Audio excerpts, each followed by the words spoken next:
Únete a nosotros en el tour en detalle del nuevo SUV completamente eléctrico de Škoda, el Enyaq. El grupo alemán apuesta fuerte por la electrificación y venderá este concepto de vehículo con otras marcas. Vamos a ver los detalles de su diseño exterior y su habitáculo. El futuro de Škoda ya está aquí. Se llama Enyaq y es eléctrico. Vamos a verlo. Adelante.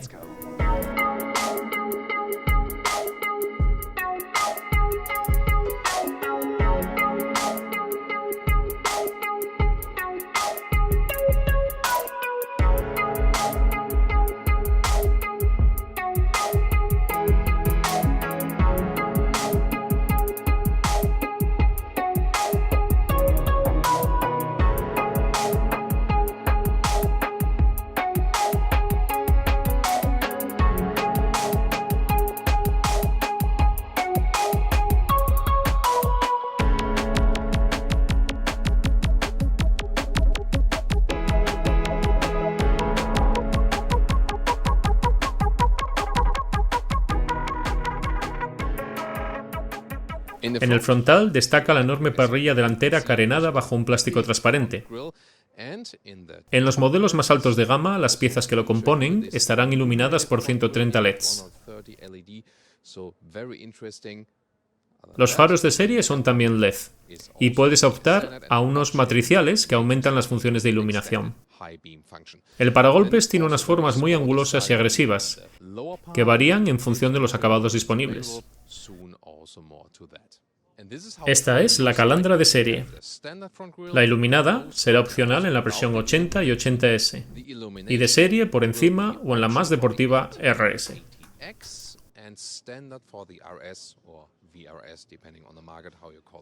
4 metros y 65 centímetros o 183 pulgadas es la longitud de este nuevo Enyaq. Las llantas irán desde las 18 pulgadas a las 21. Este coche, por planteamiento, dimensiones y concepto, es una especie de Škoda Kodiaq electrificado, aunque no tienen nada en común. El Enyaq estrena plataforma nueva y específica para todos los eléctricos del grupo, la MEV, Modular Electric Vehicle. La utilizarán todos los modelos en otras marcas del grupo y esencialmente es tracción trasera. Los modelos más potentes llevarán también un motor en el eje delantero. Curiosamente, emplea tambores en el eje trasero. La razón es inherente a la naturaleza de los eléctricos. El 80% de las veces no frenas. El coche regenera electricidad y se detiene. Las formas laterales son bastante musculosas y tensas, con aristas muy marcadas en la chapa. La parte baja de las puertas va en plástico negro y no tenemos pasos de rueda de todoterreno forrados en plástico negro, sino que van pintados en el color de la carrocería. Estas bonitas llantas a 2 tonos tienen un diseño que recuerda a una turbina y favorecen la reducción de los rozamientos aerodinámicos. El perfil es bastante parecido al Kodiaq de la marca, con esta línea de ventanilla ascendente, pero en general el diseño es bastante conservador. En las proporciones destaca un aspecto. Al no llevar motor de combustión, el voladizo delantero es muy corto. Esta circunstancia hace que el habitáculo ocupe la mayor parte de la longitud del coche. Lo visitaremos enseguida. Las llantas son las más grandes, en 21 pulgadas, pero esta unidad no es la más potente de la gama. Škoda llama a sus vehículos eléctricos IV. El número 80 significa que lleva la batería de más capacidad. Sin embargo, habrá versiones 80S y 80RS que tendrán un motor eléctrico también en el eje delantero. De esta forma tendrá tracción a las 4 ruedas y más potencia. Asimismo, habrá en el futuro modelos con baterías más pequeñas y un precio de venta algo más económico. Los pilotos son muy modernos y bonitos. Según nos han dicho los diseñadores, se han inspirado en las técnicas de las famosas fábricas checas de cristalería para mesa. A todo el ancho, en el portón, el nombre de la marca. El conjunto es un diseño actual y dinámico. En la parte baja, menos mal que no tenemos ningún tipo de escape falso. Hubiese estado fuera de lugar en este coche eléctrico.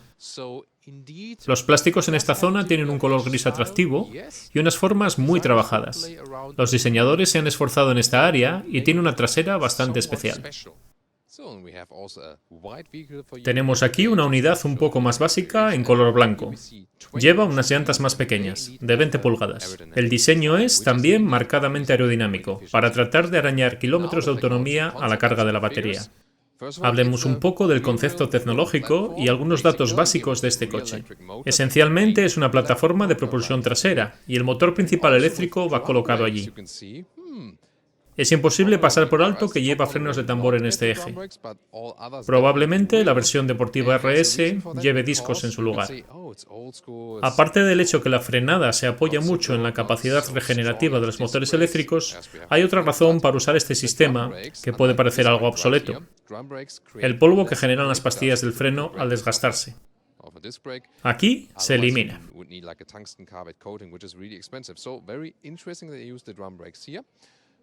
La potencia inicial son 150 caballos, hasta el más deportivo RS, que lleva otro motor en el eje delantero y entrega 300 caballos. De esta forma, la aceleración hasta los 100 km/h o 62 millas baja hasta los 6,4 segundos.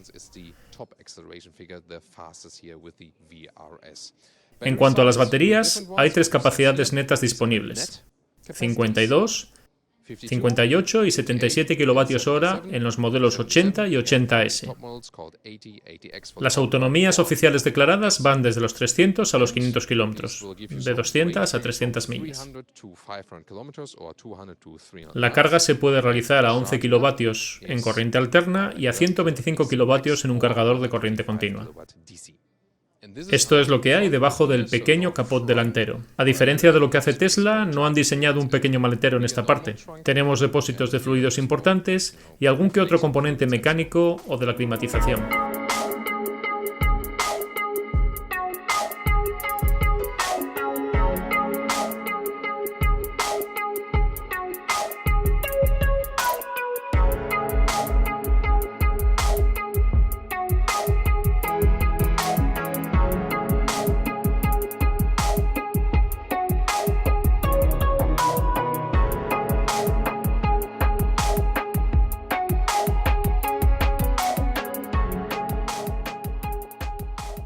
Pasamos al interior.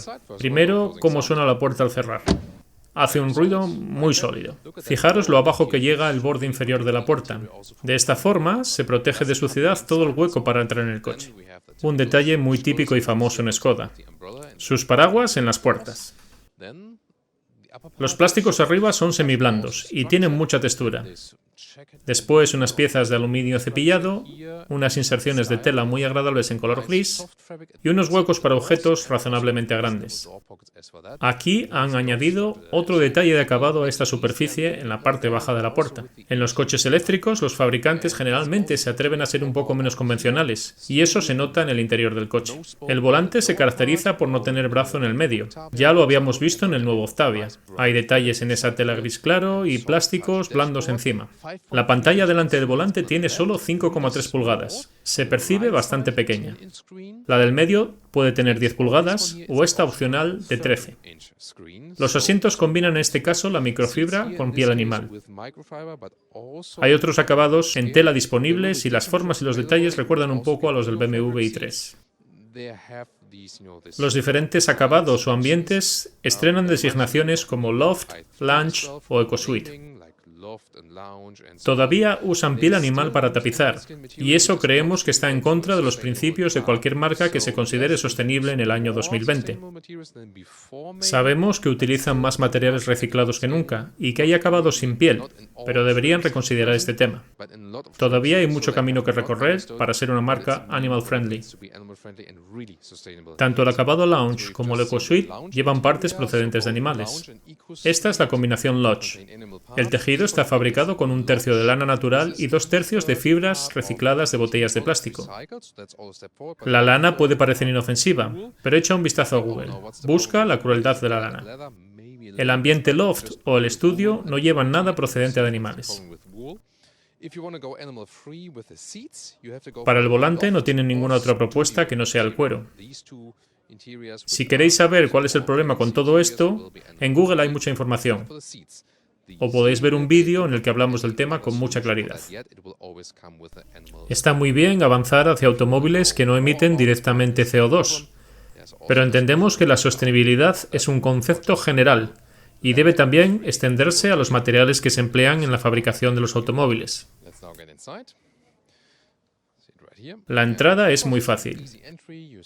El coche tiene algo de monovolumen y algo de sub.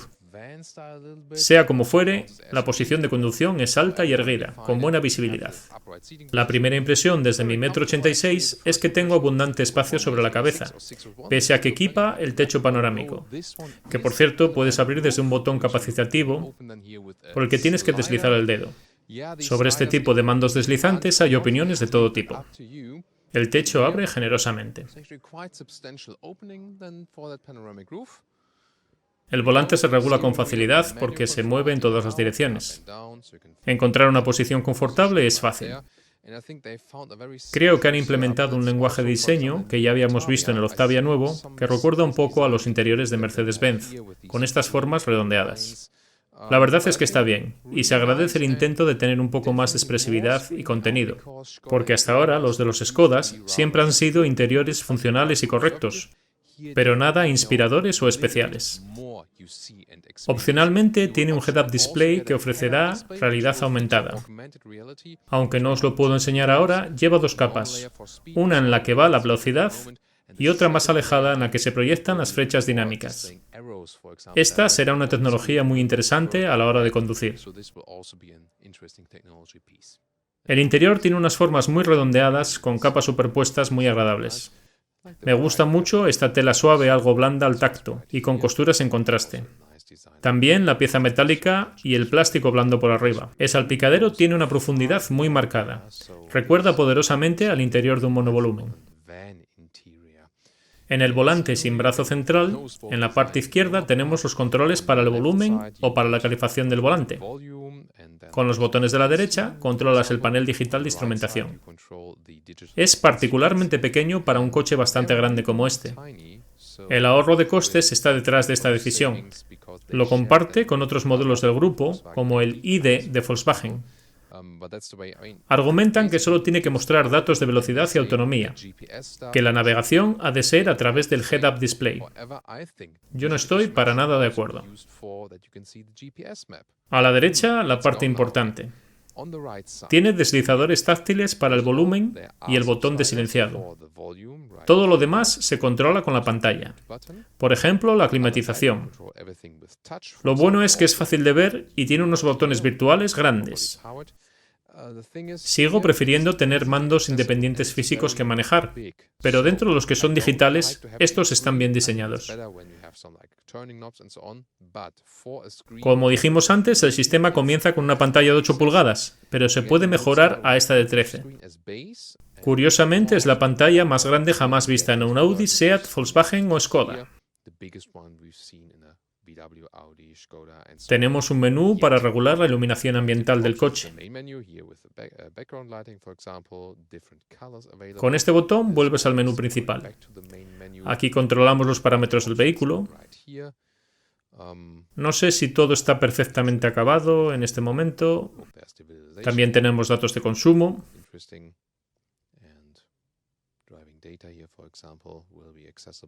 Vamos a ver cómo se visualiza el navegador. Nos viene pasando lo mismo con otros modelos de Volkswagen, Seat o Skoda. Un poco más de potencia de procesamiento y cálculo les vendría muy bien para evitar estos retardos. Parece que a veces no funciona todo lo fluido que cabría esperar.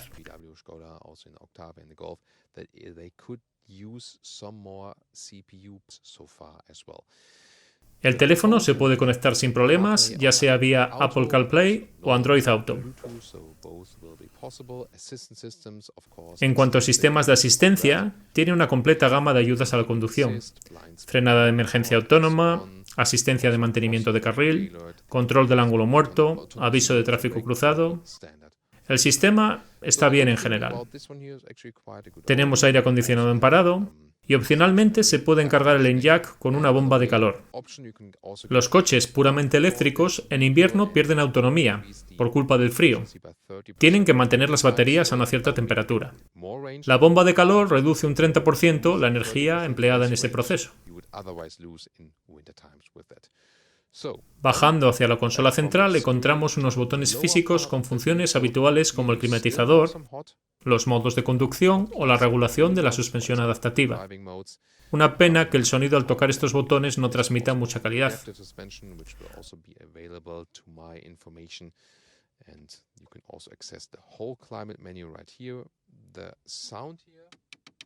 Hay dos puertos USB y sitio para carga inductiva de dos teléfonos. No sé si estará activada en este momento.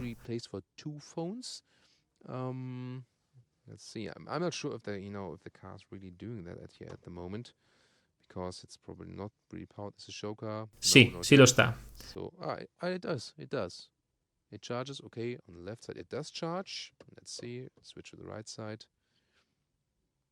Carga, pero solo del lado izquierdo.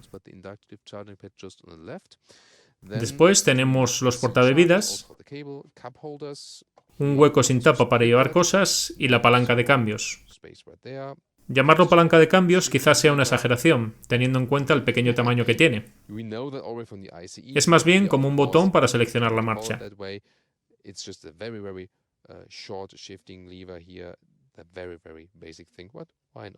El apoyabrazos forrado en cuero se levanta y nos deja ver un espacio significativamente profundo,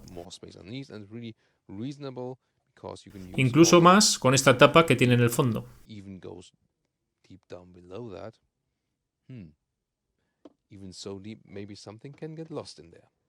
Pasamos a la parte trasera y en las puertas tenemos las mismas inserciones de tela que en las delanteras.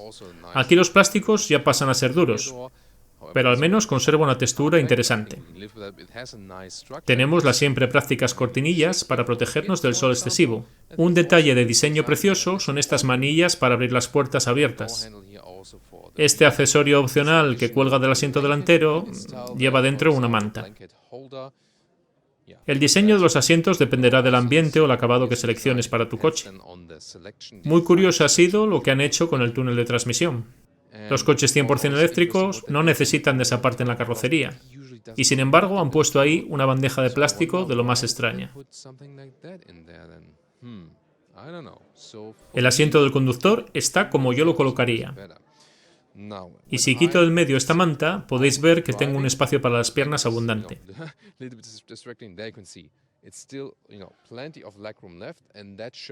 Incluso dispongo de estas mesitas que también lleva el Kodiaq, por ejemplo, y un bolso para el teléfono.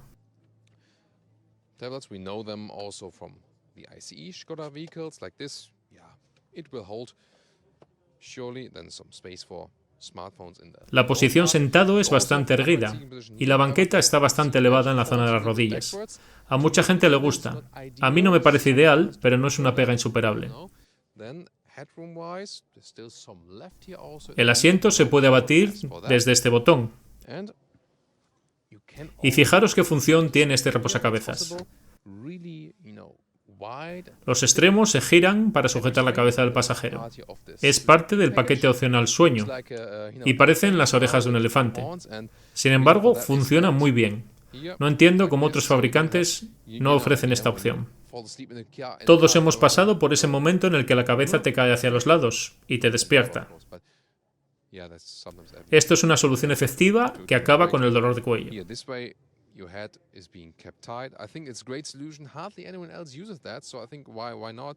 El reposabrazos oculta en su interior unos portabebidas y tenemos la trampilla habitual para llevar objetos largos. La sensación general es muy Skoda. Todo está muy pensado. Hay detalles útiles y prácticos por todos sitios. El diseño, sin embargo, tiene un punto extra de extravagancia que se agradece en este modelo. Tenemos también mandos para el clima trasero y esta bandeja de plástico duro que no entiendo muy bien para qué es. Hay salidas USB y un enchufe regular.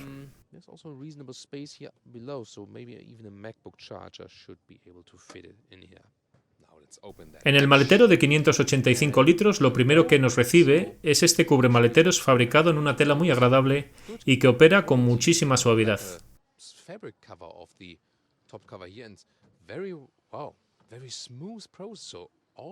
Finalmente, alguien pensó un poco en cómo guardar bien los cables de recarga con esta bolsa colgada en el lateral, que apenas ocupa espacio. Bien hecho por Škoda. En la parte de abajo todavía hay más sitio para guardar, por ejemplo, el cargador específico para el hogar.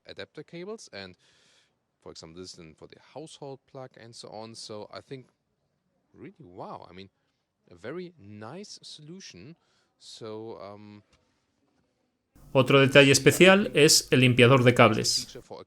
Metes el cable en el medio y lo pasas por toda la longitud. Se nota que en Škoda piensan mucho en los detalles.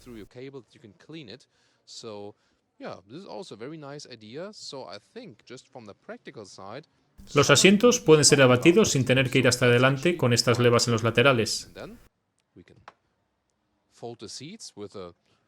Si el escalón nos molesta para transportar, podemos elevar el fondo del maletero y queda ya todo enrasado.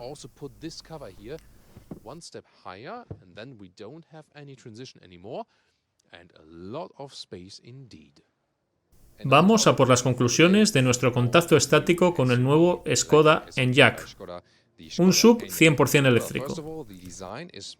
Lo que caracteriza el diseño de este coche es su plataforma MEV, con un voladizo delantero muy corto. El volumen general del coche está a medio camino entre un SUV y un monovolumen.